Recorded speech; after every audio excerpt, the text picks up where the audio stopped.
Es la hora del ocaso. Quiero decir, el sol parece derrumbarse.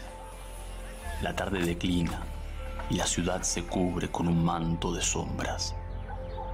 Bestias heridas se refugian en los bares. Limpian sus heridas con el más puro de los alcoholes. Algo duerme, algo despierta y algo lucha. Lo que muere se resiste. Lo que nace no termina de nacer. Un poeta sin nombre escribe: no todo está perdido. Mientras el río sigue ahí, a espaldas de las luces que se encienden poco a poco.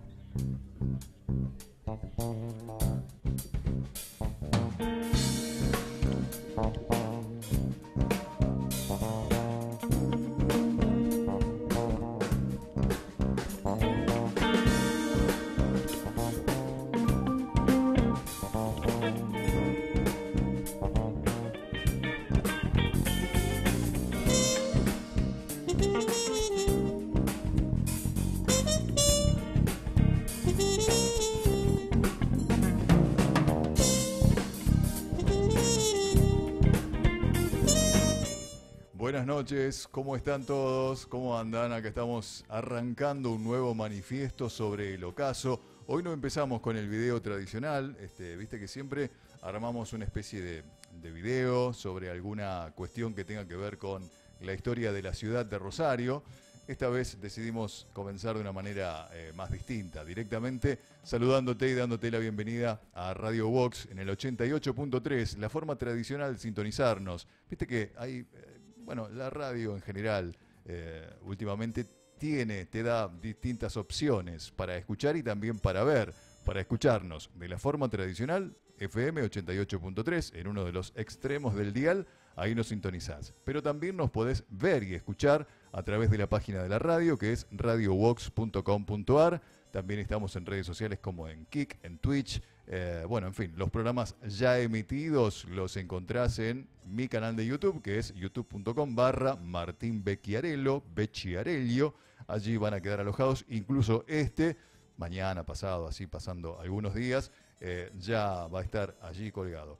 Te cuento, si querés comunicarte con nosotros, el WhatsApp 3413-620-883. 3413-620-883.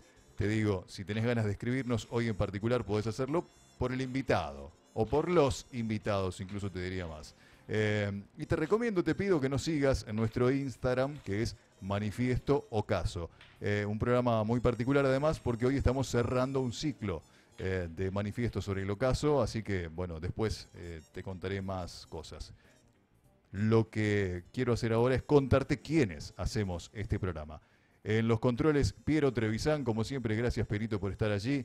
Gracias a Odiseo, a Nico Urquiza también, que han colaborado con la preproducción técnica de Manifiesto sobre el Ocaso. En producción y redes, Justina Becchiarello, la voz que escuchamos en la apertura. Y después un par de veces más en el programa de hoy lo vamos a escuchar a Franco Morini, con esos textos literarios, esos pensamientos que él arroja y que, bueno, los vas a escuchar en un ratito nada más. Diseño e imagen, Luciana Faricelo. Ya mismo comenzamos con el contenido del programa porque teníamos ganas, desde que arrancamos el programa en realidad, de invitar a un amigo que además en este momento nos tiene para contar un montón, siempre tiene muchas cosas para contar. Podríamos hablar horas y horas de un montón de temas, pero específicamente hoy queríamos traerlo para charlar sobre... Están pasando cosas últimamente en la provincia de Santa Fe, en la República Argentina, y siempre es lindo escuchar el análisis y la visión de Carlos del Frade. ¿Cómo andas, Carlos? Un gustazo, Martín. ¿Cómo estás vos? Bien, bien. Un privilegio estar. No sabía que una de tus hijas es también colaboradora del Pero programa. claro, sí. Una maravilla. Allí está. Una maravilla. Porque una de las tantas cosas que hiciste fue ayudar a que la escuela Guido y Hispano, a la que concurre ella, no se desaloje. Sí, no, eso fue una lucha maravillosa que hizo la Pivada. Sí, totalmente. El centro estudiante, los padres, y nosotros simplemente empujamos desde nuestro lugarcito, pero esa fue una de las hermosas victorias que nos vamos a llevar seguro. Bueno, porque, digo, esto tiene que ver con que estás ocupando una banca en la legislatura santafesina y la idea es encarar ahora a nivel nacional, ¿no? Sos candidato a diputado nacional. Sí, para el 26 de octubre, con una idea muy clara de parte nuestra. Nunca formamos parte de los partidos que gobernaron, ni la Argentina, ni la provincia, siempre con esa línea y con una idea de lo que nosotros llamamos izquierda nacional, es decir, la herencia de las grandes fuerzas políticas mayoritarias que alguna vez tuvo la Argentina y que fueron mayoritarias y grandes porque se enfrentaron al poder económico. Hoy creemos que eso no está ocurriendo, por eso vamos con una lista propia. Bien, bien. Me gustaría que empecemos en realidad a hablar, hace unos días saliste a contar, a denunciar, algo que para mí es un caso que muestra como nada lo que se desarrolla en la provincia de Santa Fe. Estoy hablando de la muerte de los obreros en San Lorenzo, Tremendo. que une varias aristas Sí, que sí. nos vienen cagando la vida a todos los santafesinos. Sí, a mí me parece que es uno de los hechos más fuertes de los últimos 10 años en la provincia de Santa Fe. Porque 5 muchachos, el mayor tenía 30 años, los demás tenían entre 25 y 26 años. Los 5 muchachos son del norte profundo de la provincia de Santa Fe, de Comuna Hardy, que es un lugar muy chiquitito, Campo Hardy se llama, incluso ni siquiera se puede llegar a decir que es una comuna, es un paraje en la provincia de Santa Fe. La localidad de Florencia, norte profundo de la provincia. Y el Rabón, la otra persona, 5 muchachos que desde ahí los habían llevado como ganado a trabajar a la provincia de Buenos Aires. Estaban trabajando en ese lugar que hiciera famoso Víctor Heredia con una de sus canciones que era Paso del Rey. Ajá. Allí estaban, pero la empresa Electroconstructora, hay que tener bien en cuenta el nombre, Electroconstructora, lo transporta como ganado para ir a trabajar el 17 de agosto, nada menos que la ciudad histórica de San Lorenzo, el día de la muerte de San Martín, domingo, Día del Niño, y los 5 muchachos se caen de un montacarga porque no había manera de subir hasta el 9º piso donde estaban trabajando. Se matan los 5, es el hecho más triste, más doloroso, más contundente. Nunca hubo, solamente de la década del 80, hay que contabilizar un caso así, nunca hubo en 30 años 5 muertes de trabajadores que buscaban ganarse la vida en el Día del Niño y la terminaron perdiendo. Me apabulló el silencio de la Unión Obrera de la Construcción de la República Argentina, de las centrales obreras, que ni siquiera manifestaron nada, salvo un comunicado de la CTA Autónoma de Santa Fe, nada del Ministerio de Trabajo de la provincia de Santa Fe. Así que empecé a denunciar esto como uno de los hechos más atroces de la historia santafesina en la actualidad. Y cuando se supieron los nombres de las empresas, la que hace el edificio se llama X3. Pero la otra empresa del mismo grupo es esta, Electroconstructora, que era la que contrataba a los muchachos. Esta electroconstructora, que es responsable de las 5 muertes, no fue tragedia, no fue fatalidad, no fue desgracia. Se trata de un quíntuple crimen laboral porque no se puso la plata necesaria para cuidarle la vida a los laburantes. Me llegan varias denuncias, entre ellos de trabajadores de la propia empresa, que me dicen dónde habían estado los trabajadores. Y después me llega otra denuncia que ya está en la justicia provincial desde julio de este año. Perdón, o sea que los compañeros fueron los únicos que alzaron la voz, que dijeron, che, esto no... Sí, y ni siquiera te diré a los compañeros de albañiles, porque murieron todos, en definitiva. Claro, los todos 5 los murieron. que fueron a trabajar. Pero sí de la empresa, de dentro de la empresa. Claro. Como siempre, la investigación periodística se nutre de la valentía de alguien que adentro de la empresa, aún con miedo, es capaz de decir esto para que no vuelva a ocurrir. Eso es maravilloso. Sigue siendo una pauta extraordinaria. Pero lo más impresionante es que me llega la denuncia judicial en donde esta empresa electroconstructora forma parte de esos dirigentes de la UOCRA, de Rosario y de San Lorenzo, que en su momento fueron imputados por lavado de dinero junto a Pillín Bracamonte, el ex jefe de la Barra Brava de Central, que era la cabeza, por otro lado, de una banda narcopolicial barrial, una de las 4 más fuertes que ha tenido la ciudad del 2012 en adelante, porque Pillín hacía, junto a los muchachos de la UOCRA, que las viandas que se le daban a los obreros albaniles en distintos lugares fueran las viandas de la empresa de Pillín. Apretaban de esa manera. Pero además de eso, lo que se O sea, demostró... obligaban a que obligaban las empresas a que las compren esas viandas viandas. le compraran a la empresa de Pillín. Pero eso era un negocio en donde participaban malísimos dirigentes de la UOCRA, corruptos, y esta mafia de lavado de dinero vinculado al narcotráfico.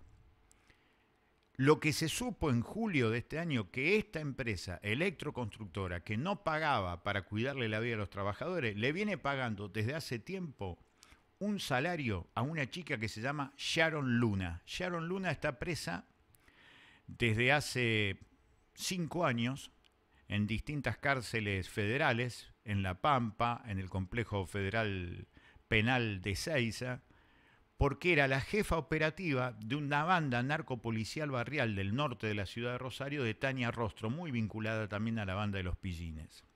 Y esto es impresionante, porque la empresa que no pone plata para cuidar la vida de los trabajadores, pone plata para cuidar a una narco que está presa. Entonces esto explica por qué los pibes se murieron sin importarles a nadie, porque la empresa que debió importarle el destino de la vida de esos muchachos que le hacen ganar plata a la empresa, esos pibes valían menos para la empresa que cuidar el mantenimiento de una narco que formaba parte de las bandas narcopoliciales barriales del norte de la ciudad de Rosario. Esto es impactante. Hicimos esta denuncia, hicimos el pedido de informe en la legislatura provincial y estamos esperando que digan algo los tipos de la UOCRA, la gente de la empresa, la gente de la justicia y la gente del Ministerio de Trabajo, porque efectivamente, como vos decís, esto marca que los trabajadores se mueren sin importarle a nadie, porque los que debían importarle la vida de los trabajadores están en negocios sucios, Ahora después posan como las grandes empresas que van a hacer estas torres que ahora se van a habilitar por todo Rosario, por toda la provincia de Santa Fe, pero detrás de ese manejo del dinero está el destino para una piba que era jefa operativa de una banda narco. En forma simultánea, insisto, 5 vidas de laburantes del norte profundo de la provincia de Santa Fe se perdieron. Claro, todo el entramado que también seguramente se replica en muchísimos de los casos que conocemos a diario y que quizás desconocemos porque no existen las denuncias. No existen las investigaciones, no existe quien lleve adelante la investigación, quien ponga la cara, porque dicho sea de paso, esto pasó desapercibido porque los muchachos eran del norte. Si hubieran sido rosarinos, posiblemente hubiera sido otro tipo de cosas, pero ni nos enteramos lo que pasa en el norte de la provincia de Santa Fe. Claro. Pero como para mí es un hecho sobre el cual hay que profundizar absolutamente todo, no nos podemos quedar callados, pero se demuestra una vez más que los hechos más lamentables de nuestra sociedad siempre tienen como origen los intereses empresariales vinculados con la complicidad política de la resignación frente al poder económico. Esta es la trama, esta es la matriz que se da no solamente en Rosario, en la provincia de Santa Fe, sino en toda la Argentina. Que es el verdadero poder, digamos. El verdadero poder, la verdadera casta real, concreta, es el poder económico. Claro, que no tiene nada que ver con el Estado, sino que no, está mucho más arriba, digamos. Pero lo maneja el Estado, porque necesita que el Estado sea bobo y una cómplice. Herramienta. Claro, queda claro con todo lo que está pasando con la Agencia Nacional de Discapacidad, que es la colonización del Estado al servicio de intereses privados. ¿Y qué te dicen cuando vos en la legislatura, en una sesión, contás este tipo de cosas? En realidad, hace rato que no sesiona la Cámara de Diputados de la provincia de Santa Fe. Mañana vamos a tener sesión. Vamos a ver qué dicen. Vamos a ver si primero me dejan hablar, porque también está pasando en la legislatura. Pero no te dan la palabra, ¿no? Y a veces no te dan la palabra porque terminan arreglando todos los representantes de los partidos mayoritarios, lo cual también es vergonzoso. La democracia tiene cada vez más baja intensidad. Entonces es fundamental, pero generalmente te miran, te pueden dar la razón alguno que otro diputado, pero después generalmente te imponen la mayoría, te llevan por delante, pero necesariamente hay que decir estas cosas y alguien tiene que mostrar que son capaces de ser escuchados todos estos hechos que después lamentablemente no aparecen en los grandes medios de comunicación. Bueno, esa es otra cosa también, ¿no? Sí, sí. Hay mucho silencio de muchas cuestiones. Mucho silencio de muchos grandes medios de comunicación de la provincia de Santa Fe, de forma alevosa, artera. Pero hay que seguir peleando, por eso nos parece muy importante que en cada lugarcito que estemos digamos esto, porque además se dio esto el 17 de agosto y el 18 de agosto se dieron a conocer las listas de las 16 fuerzas políticas que vamos a participar en las elecciones del 26 de octubre. Entonces, cuando los medios te llamaban por esto de la lista, yo empezaba hablando de esto porque me parecía estúpido, cínico, hablar de otra cosa que no fuera que se murieran en el mismo día, en el mismo momento, en la ciudad por donde pasa la mayor cantidad de dinero de la Argentina, como es San Lorenzo, se murieran 5 muchachos y estuviéramos hablando simplemente de las candidaturas. Ahora, en ese contexto lo que hay que hablar claramente es que hay que hablar de algo fundamental que hoy está absolutamente diezmado, maltratado, que es la cuestión laboral. Bueno, vos hiciste un trabajo enorme, continuando el legado de Vialema C, digamos, ¿hace cuánto de eso? En 15 años. No, más, un poquito más. Ah, mirá.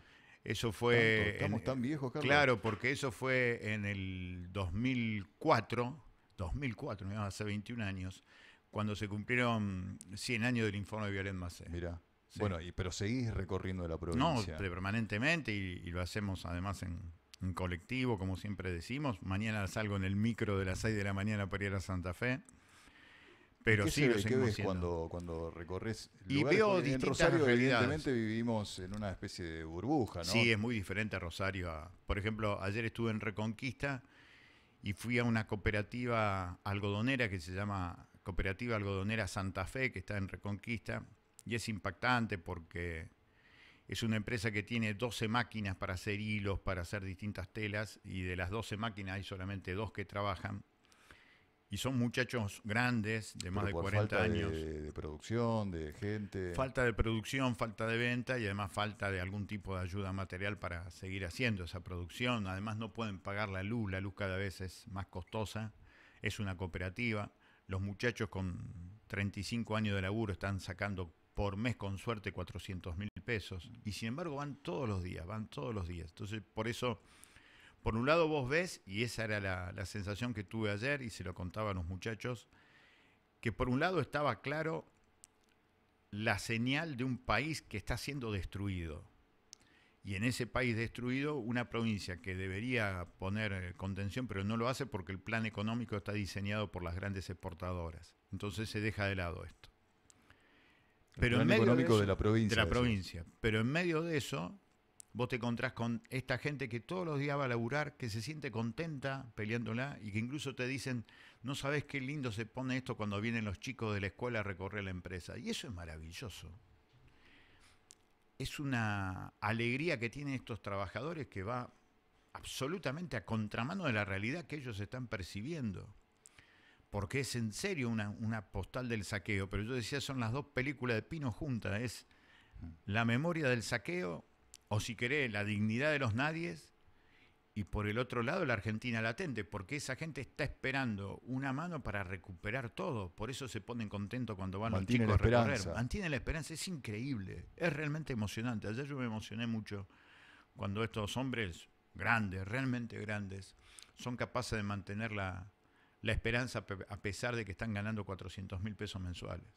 Qué bárbaro. Bueno, el mismo gobernador permanentemente reclama por las retenciones. Es como que su mirada está puesta solamente en un sector y absolutamente descuidado el resto. Las asociaciones de empresarios de industrias están quejándose no solamente por las cuestiones, las medidas que aplica el gobierno de Milei, sino también por el descuido que están sufriendo en la provincia. Claro, porque el gobierno provincial que adhirió a toda la serie de medidas que tomó el gobierno de Milei de entrada, el Pacto de Mayo, el régimen de inversiones para las grandes inversiones, el RIGI, eso que se llama así, el régimen de incentivos para las grandes inversiones, que es el RIGI, pero todo está adecuada a la planificación que hacen las multinacionales. Tanto las que están incluso en vaca muerta, a la exportación incluso de litio, que pasó el año pasado, se exportó litio por primera vez por el puerto de Vicentín, que es el puerto de Rosario, y sigue estando Vicentín a cargo del puerto de Rosario. Pero se descuidan estas cosas porque no están en la planificación, porque la planificación de la provincia de Santa Fe económica es pensada desde afuera, y por eso el gobernador sigue hablando del campo, y está bien que hable del campo, pero la verdad que lo que acá se necesita, como siempre, es el desarrollo industrial.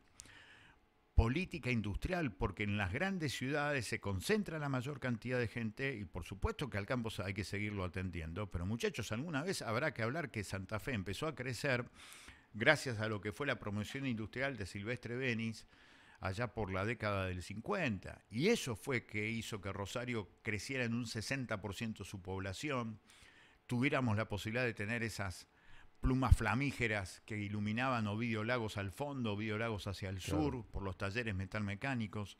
Esas cuestiones hay que cuidarlas, pero no se habla de eso, porque la industria, el desarrollo de la industria nacional está prohibido por el imperio que gobierna hoy la Argentina, que es un imperio en decadencia, y por lo tanto el imperio en decadencia siempre, como se demuestra en la historia, es cruel, y es cruel en sus colonias. La Argentina es una semicolonia, y como la industria está prohibida, de lo único que se puede discutir es si hay retenciones o no hay retenciones, pero para el campo. Ahora, el desarrollo industrial que genera mucha mano de obra no parece estar ni siquiera en el léxico, en el vocabulario de esto que se ha conformado para mí de una manera ficticia, que es esto de Provincias Unidas, porque fueron a pedir permiso a los Estados Unidos, los gobernadores, entre ellos Puyaro, para empezar a mostrarse como la continuidad racional del ajuste que impone el Fondo Monetario Internacional y las grandes empresas norteamericanas. Así que me parece que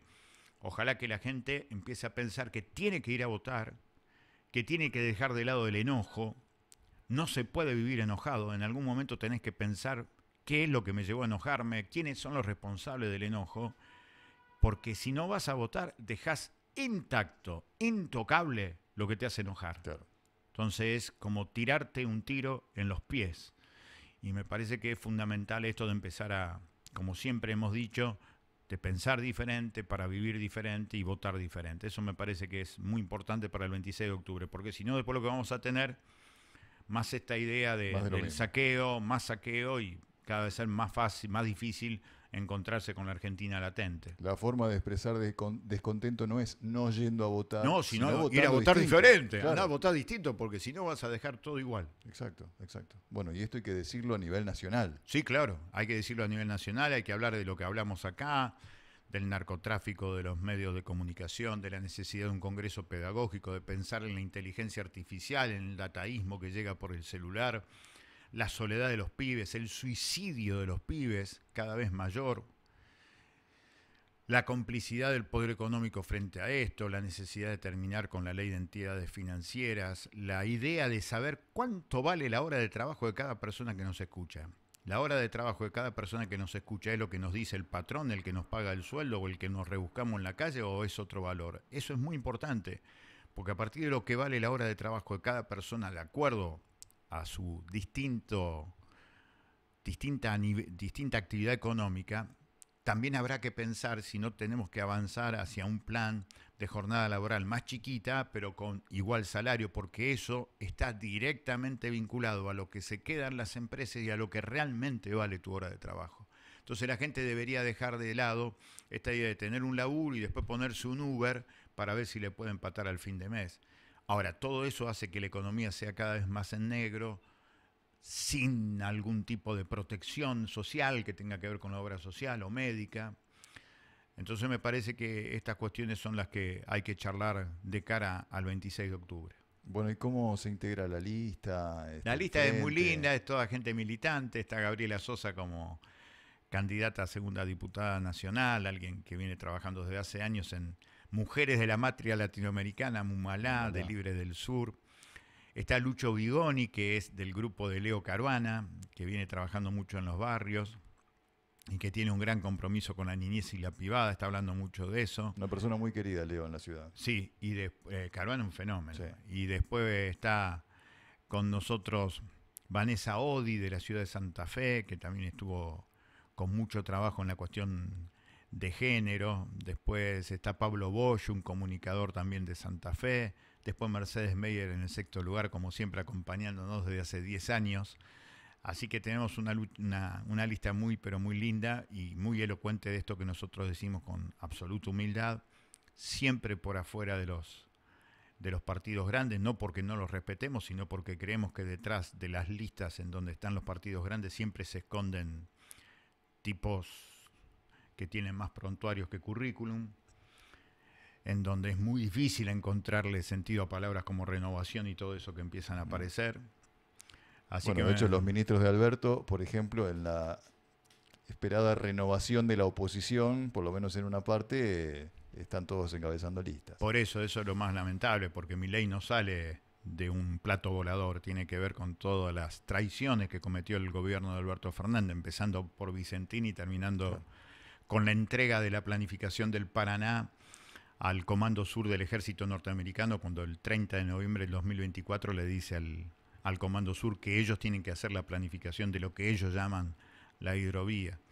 Así que por eso me parece que una voz que diga, denuncie y que al mismo tiempo alimente la pelea por una Argentina realmente independiente es la propuesta que nosotros encarnamos con la legitimidad que nos da. En Rosario, hace 30 años que estamos poniendo la cara y diciendo estas cosas. Hace 10 años que antes, estamos en la como legislatura. periodista también. Por eso lo digo, de hace 30 años.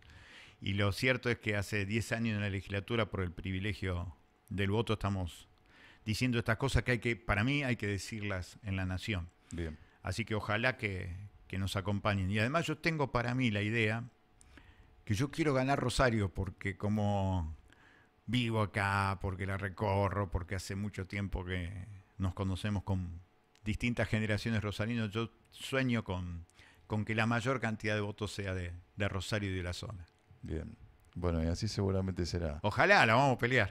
Frente Amplio por la Soberanía. Frente Amplio por la Soberanía va ¿La a lista, ser... te acordás el número? No tengo idea, pero es fácil. Viste que ahora es un papel Es horizontal. una lista así horizontal. Es muy Yo la larga. traje. No sé si la tenés Sí. por ahí, Piero, por ahí la podemos Bueno, ver. es el penúltimo, es el segundo de la derecha hacia la izquierda. Es el Siempre, penúltimo. Siempre hacia la izquierda. Sí, claro, pero es en Pero este caso a la para- derecha. a la Acá en derecha. este caso a la derecha es casi al final el segundo. Segundo. El segundo. Ahí aparece mi cabezota. Y además la forma de voto es la misma que tenemos en Santa Fe. Hay que poner una cruz. Claro, pero no hay que confundir mucho de eso porque la gente en Santa Fe está pensada y ya está acostumbrada a ver de arriba hacia abajo. boleta Esto vertical. al revés, de derecha a izquierda. Bueno, el segundo de la derecha somos nosotros. Ahí la estamos viendo. Ahí mirá. estamos viendo. Ahí está bien. Ahí está. El segundo de la derecha, ahí estamos con Carlos con Gaby Alfredo. Sosa. Carlos Alfredo, totalmente. Bien. Ahí entonces donde dice FAS. FAS, ahí estamos nosotros. Bueno, mirá por dónde anduvimos, Carlos, con tal de no hablar de fútbol. Increíble. Te llevé ¿eh? por todos lados menos ahí, ¿viste? Pero bueno, hablamos de la cancha. Hablando de eso, te doy una primicia, lo anunciamos acá. El 26 de septiembre vamos a estar presentando en lo que para mí es el Patio de la Madera. Ahora se llama el Mercado del Patio. El Mercado del Patio. En el Mercado del Patio, donde antes estaba el laguito. Sí. Ahí. Tienen un playón hermoso. Un playón hermoso. En ese playón hermoso, el viernes 26 de septiembre a las 7 de la tarde vamos a estar presentando el tomo número 10 de Geografía Narco, que se llama Cancha Grande. Cancha Grande, por nuestra metáfora de siempre, es decir, que la cancha chica del fútbol explica el funcionamiento de la cancha grande de la realidad. Así que hoy lo confirmamos, vamos a estar ahí en el Mercado del Patio, ¿se llama? Sí, señor. Bueno, Mercado del Patio, ahí enfrente de la terminal, a las 7 de la tarde. Al lado de McDonald's. Claro, para que quede claro, del otro lado de McDonald's Claro, del y otro diciendo otras cosas. Efectivamente. Bueno, Carlos, gracias por No, haber un venido. privilegio. Un gusto. Creo que nunca te había entrevistado. Mirá. Así que es un gusto. Después de tantos años. Increíble. Te pido 1000 disculpas en todo caso, por tanto que me soportaste.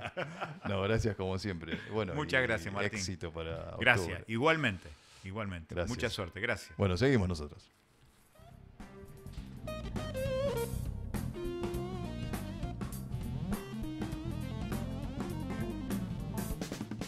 Vanguardistas, innovadores, cosmopolitas y eclécticos.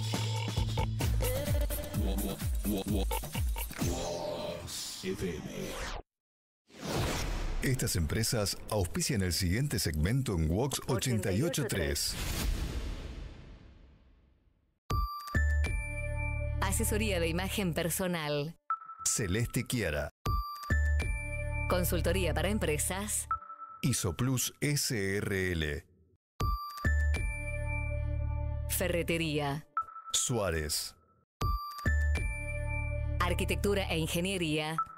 Módulo AI. Maquillaje. Jerry Soldi Makeup. Suplementos naturales. Revoluc. Consultoría comercial. Ignacio Ortiz. Rosario es sede de los primeros Juegos Argentinos de Alto Rendimiento, CADAR, del 9 al 14 de septiembre en el Parque Independencia, con más de 3.500 deportistas del país, disciplinas olímpicas y paralímpicas, más de 20 escenarios deportivos y un fan fest sobre Boulevard Oroño para disfrutar en familia. Te esperamos en el evento multideportivo más grande del país, Municipalidad de Rosario. ¡No! ¡Otra vez filtraciones! Y eso porque no aplicó Rebecaucho. 100% impermeable, flexible y sustentable. Rebecaucho. Visítanos en nuestras redes sociales. Desde Rosario, Argentina. Wax FM. Febo asoma. Los fantasmas del sueño se disgregan. Las sombras de la noche se disipan. El cuerpo se entrega al vaivén del oleaje que mece los pensamientos. Los acuna, los lleva y los trae para expulsarlos mar adentro. La espuma revela secretos de sal, rumores de naufragio. El mar permanece y yo, extranjero entre sus aguas, advierto que mi piel le pertenece. Me despido. En la otra orilla me espera una ciudad, y esa ciudad tiene nombre de mujer. Días de mar, de Franco Morini.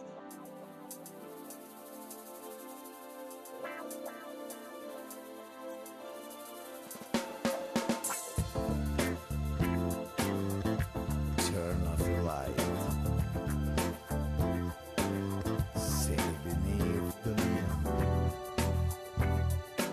Shimmer bags. Spend the day in bed.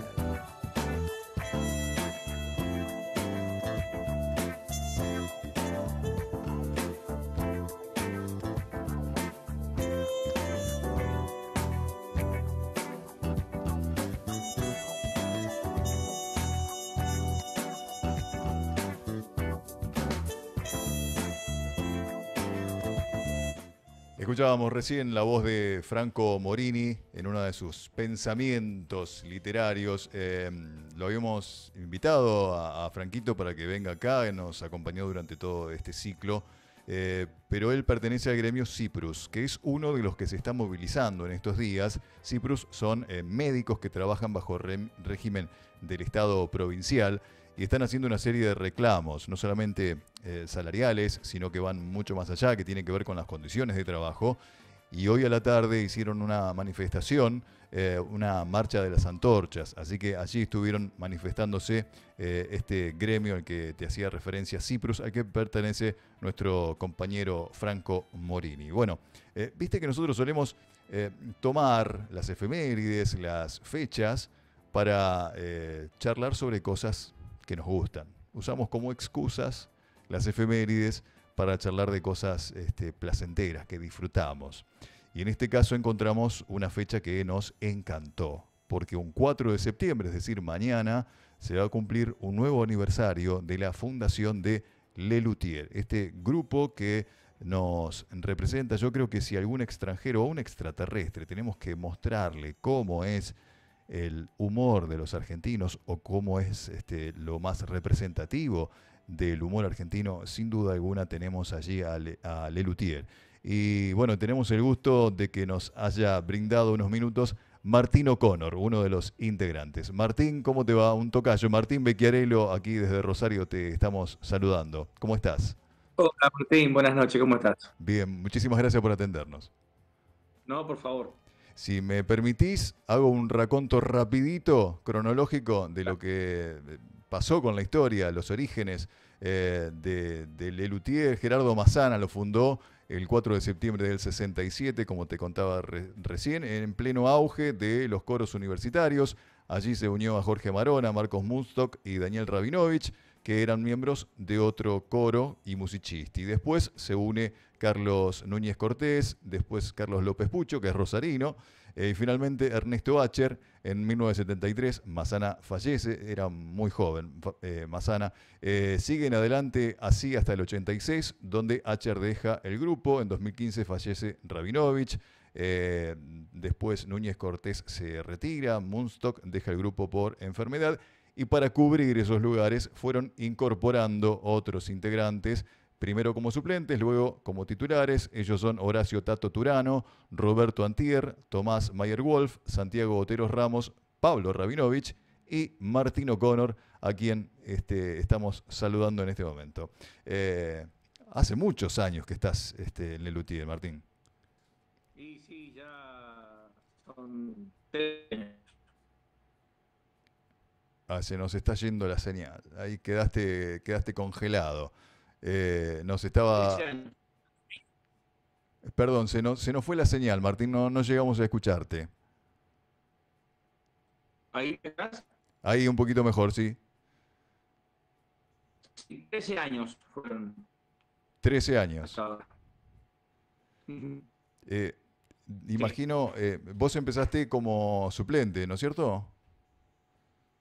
Claro, yo ingresé como suplente de Daniel y de Marcos, ¿no? Toda la parte actoral, más que nada, y cantada me correspondía a mí, y mientras Tato Turano hacía las cosas instrumentales de Daniel. ¿Sabes qué te vamos a pedir para mejorar la señal, la comunicación? Si podemos, vamos a cortar y nos volvemos a conectar. Martín, ¿puede ser? Bien, para tratar de mejorar la comunicación, si no, realmente no vamos a comprender lo que nos estaba contando, que tiene que ver con, bueno, sus orígenes dentro de Lelutier, esta agrupación que yo te recomiendo. Si los conoces, seguramente los disfrutás. Y si no sabés de qué te estoy hablando, buscá el canal de YouTube oficial de Lelutier. Allí hay subido material de todas las épocas, incluso shows completos. Están en el canal de Lelutier, con ese nombre lo vas a encontrar en YouTube. Hay sketch, reflexiones, cuentan anécdotas, muchos de sus integrantes, incluido nuestro invitado Martín O'Connor. Martín, ¿te tenemos allí de vuelta? Aquí estoy, ¿me escuchan? Ahora sí, muchísimas gracias. Me decías que estás hace ya unos cuantos años integrando Lelutier. 13 años, sí. Bien, imagino que, porque digo, no se trata de un grupo cualquiera, tenés que tener una formación en varias aristas artísticas. ¿Cuál es tu formación? Mira, yo básicamente fui toda la vida actor y cantante. He tocado instrumentos de oído, pero no soy músico, pero bueno, tuve que aprenderlo para ingresar al grupo. Y la verdad, nada, las habilidades se fueron repartiendo y la verdad hay que cubrir un amplio espectro de cualidades porque Lelutier tenía un virtuosismo general muy amplio para cubrir todo lo que hacíamos, que era absolutamente distinto a todo. Entonces había que estar preparado para eso. Claro, bueno, pero vos además, digo, de tu formación actoral, sos una especie de niño prodigio, ¿no? Empezaste muy chiquitito. Sí, a los 6 años como Mirá, actor. vos. Viniendo de una familia de actores, tanto padres como abuelos, me crié en el ambiente del teatro permanentemente y no podía ser abogado, tenía que ser actor. Claro. Y Alejandro Romay le ofreció a mi papá cuando yo era muy chiquito la oportunidad, si me permitía trabajar en una novela. Y así empecé y bueno, seguí esta carrera. Me rebelé que de adolescente, como típico adolescente que no quería hacerlo, pero bueno, la verdad que la sangre tira y la profesión es algo que uno se enamora. Y después me fui preparando para diferentes aristas de la profesión, ¿no? Claro, y para llegar a formar parte de Lelutier, ¿qué tuviste que demostrar, digamos? No cualquiera Mirá, puede estar a esa altura, digo. Mira, no puedo ser autorreferencial, pero yo tuve que dar una audición donde tuve que cantar, donde tuve que hacer una rutina de humor. Y cuando la di, fue en el año 2000, era muy joven. Me escucharon, me aplaudieron, me felicitaron, me agradecieron, pero nunca me llamaron. Ah, Y 9 años después, no, 12 años después, me convoca Lino Patalano, que era nuestro productor. Acepto Y un día Marcos, el día que nos encontramos, me dice, maestro, qué bueno que está más viejo. Y ahí me quedó picando esa frase y tiempo después le pregunté por qué me había dicho eso. Y me dijo, mira, cuando nos acordamos de aquella audición famosa y nos había encantado lo que habías hecho, pero eras un nene al lado nuestro. Era absolutamente incompatible las imágenes. Entonces no pudo ser en esa oportunidad, que sí fue la de Tato Turano, que está ya desde el año 2000. Así que, bueno, ingresé yo después y me pude acoplar fácilmente al grupo. O sea, reconocían tu talento, las posibilidades que tenías de acoplarte al grupo, pero no daba el physique du rol, digamos, en este caso. En ese momento fue la primera vez que ellos abren el juego de las audiciones para tomar reemplazantes. Entonces, no tenían mucho la idea de qué era lo que querían hacer con los reemplazantes, porque en nuestros últimos tiempos se ha incorporado gente muy joven, entonces con otra visión ya de ellos, después de tantos años. Pero en ese momento querían que todo se parezca un poco, ¿no? Que haya un equilibrio etario, por así decirlo, de imagen. Pero bueno, con el tiempo fueron comprendiendo que la sangre joven le daba vitalidad al grupo y bueno, fueron incorporando gente más joven que le dio hasta los últimos días, ¿no? Sí, hasta ese momento cuando necesitaban algún tipo de reemplazo apelaban a invitaciones especiales. Yo recuerdo que Fontova, por ejemplo, formó parte alguna vez. La única vez porque fue una emergencia en una previa gira por España. Daniel tuvo un infarto y tenían todo vendido, todo preparado para viajar y la verdad que era una gira grande, agotadas las entradas y la verdad era muy complejo suspender todo, era una pérdida económica muy grande. Por lo tanto decidieron convocarlo a Horacio, al Negro Fontova, así de una emergencia que tuvo que aprenderse todos los personajes que le tocaban a Daniel.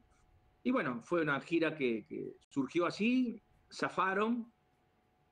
Después ya Daniel se recuperó y no tuvieron reemplazos hasta el ingreso nuestro, en el caso de Tato en el primer tiempo, después se fueron incorporando otros hasta que quedó el elenco final, que somos los que terminamos, ¿no? Claro.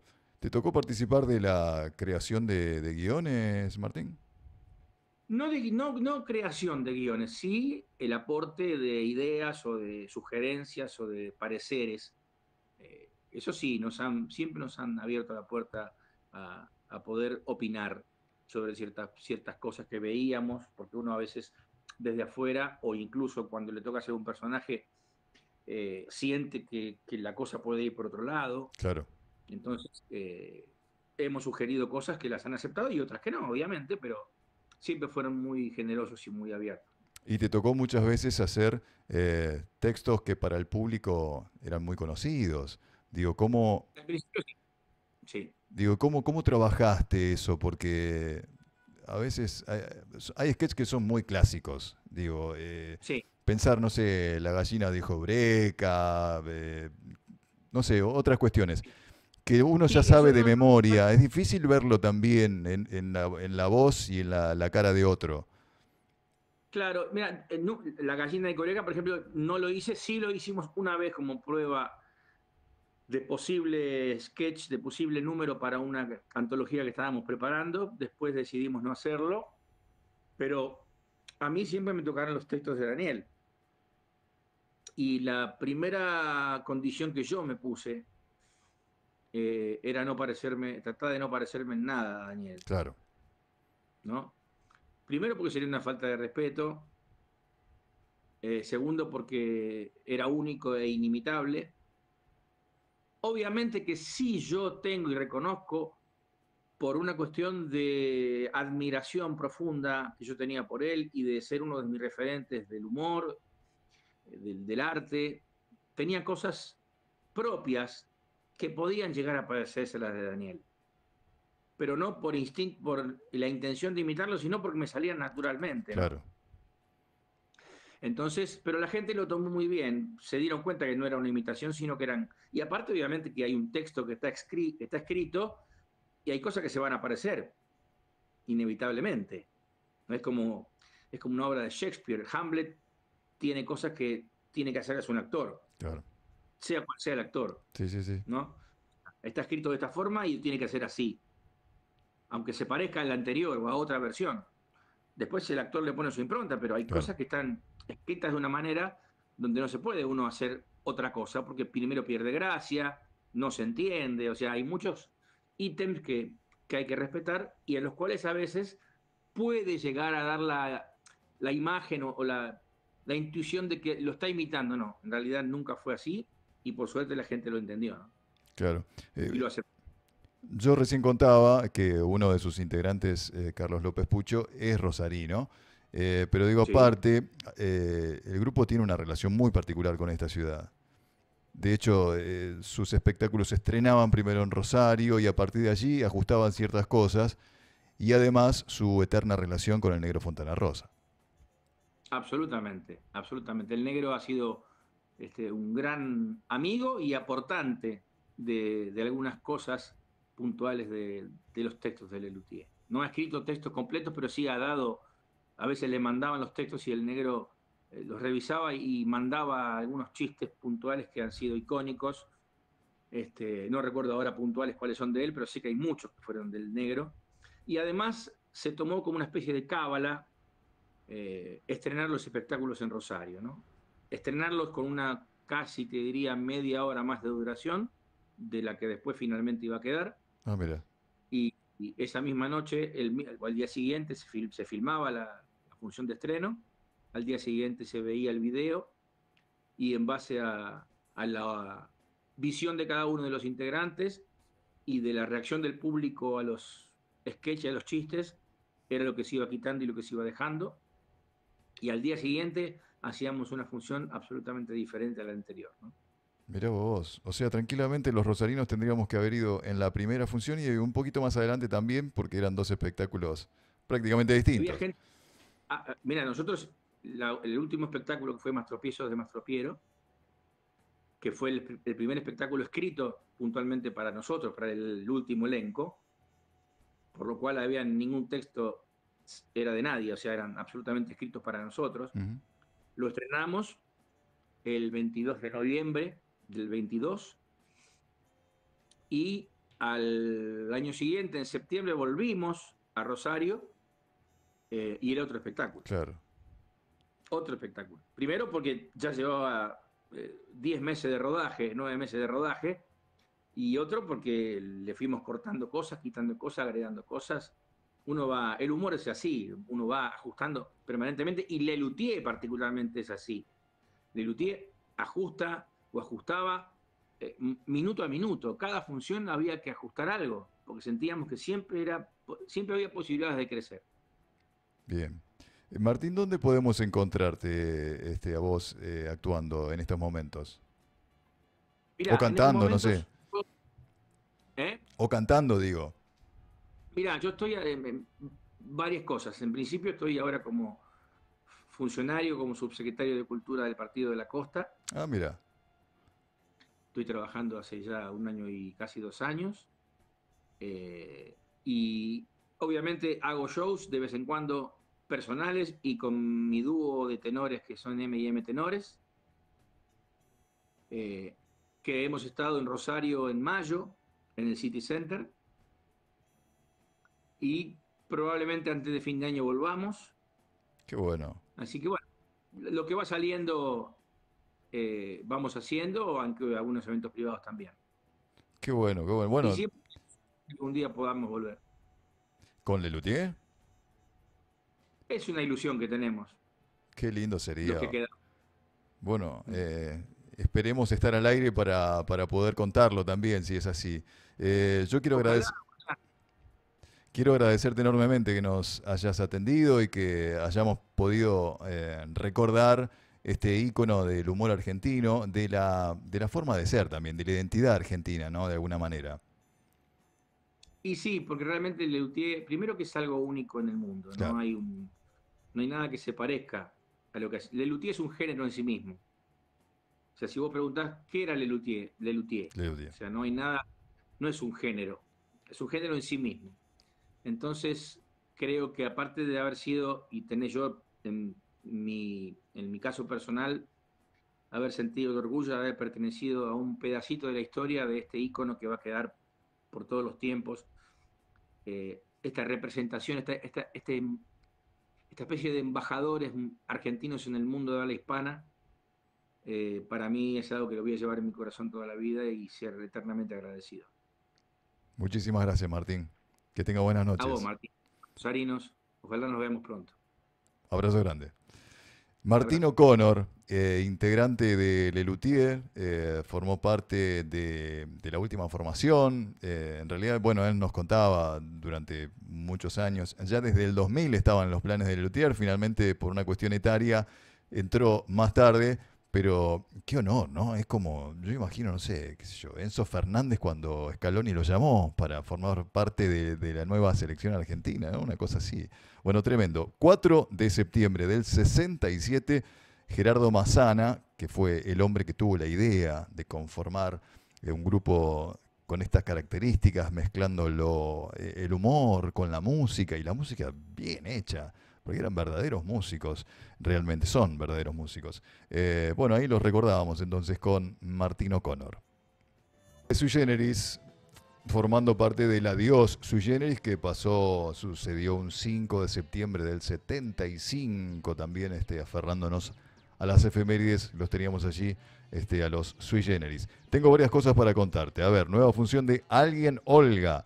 Alguien, una o más, como tantas Olgas, construyendo su mundo, mostrándose para esconderse. Obra de danza inspirada en el monólogo Olga de la Plata de José Mosset. La dirige Amalia Aguirre, baila Sonia Petrick. Bueno, hay música de Joel Tortul. Esto será el domingo, este próximo domingo a las 20 horas en el Centro Cultural Casa del Tango, allí en Ilia 1750. Te repito entonces, Alguien Olga. Un espectáculo de danza, una obra de danza. Domingo que viene a las 20 horas en la Casa del Tango. Y a ver, para que busco la otra gacetilla que me pasaron hace un ratito nada más. Este viernes se estrena a las 21 horas en el Teatro del Rayo. Todo terminará para Navidad. 66 minutos antes de Nochebuena. Esto lo presenta el Rayo Misterioso. Funciones los viernes de septiembre a las 21 horas. Una vertiginosa sucesión de acciones, símbolos y pulsiones dramáticas comunicantes presentan el estado actual de una sociedad signada por el absurdo, la locura, el pensamiento errático y la indiferencia. Te recuerdo entonces, viernes de septiembre, 21 horas, allí en el Teatro del Rayo, Salta 2991. Y uno más, He nacido para verte sonreír, viernes 5 y 12 de septiembre, pero en el Teatro La Escalera, que está 9 de julio, 324. Viernes 5 y 12, con la dirección de Jessica Blanco. Así que bueno, nos están invitando a todos de disfrutar del Teatro Rosarino, las invitaciones que hacemos habitualmente. Nosotros estamos cerrando este ciclo de manifiestos sobre el ocaso. En algún momento vamos a volver a estar juntos, a comunicarnos. Yo quiero agradecer inmensamente a las autoridades de Radio Vox, a Walter Vesprini principalmente, con el que mantenemos contacto permanente, también a Daniel Polini, a Carly Soldi. Bueno, a ellos un abrazo grande y un agradecimiento también enorme. A Piero Trevisan, que operó casi todos los programas, salvo al principio, algunos no, pero si no, bueno, Piero es el operador oficial de este programa. También a Nico Urquiza, que nos ayudó en varios, a Odiseo también siempre atrás, gracias a los tres por la predisposición, el don de gente que tienen. Justina Becchiarello, que me acompañó desde el principio. También a Franco Morini, a quien escuchamos y vamos a cerrar con él. A Luciana Faricello también, que le dio la imagen a todo esto. Y ya sabes que y todos los programas anteriores quedan colgados en becchiarello.com.ar, becchiarello.com.ar, y si no, en el canal de YouTube, Martín Becchiarello. Allí está todo, las entrevistas, en fin, todo lo que se desarrolló en este programa. Y vos no te vayas de la UOX, porque ya se viene el show de Arditi con todo el fútbol infantil en un ratito nada más. Nos vamos a ir con otro de estos pensamientos, el momento literario que siempre intentamos tener en cada manifiesto sobre el ocaso. lo ponía el amigo Franco Morini. Y nos vamos a despedir con eso. Antes escuchamos un textito que se llama Días de Mar y nos vamos a ir con Nuevo Día. Así que, bueno, les agradezco inmensamente que hayan estado allí, que nos hayan acompañado todo este año y ya nos volveremos a encontrar en algún lugar, conectándonos nuevamente en esta magia radial que intentamos generar en cada encuentro. Nos vamos entonces con un texto de Franco Morini. Gente, chao, gracias.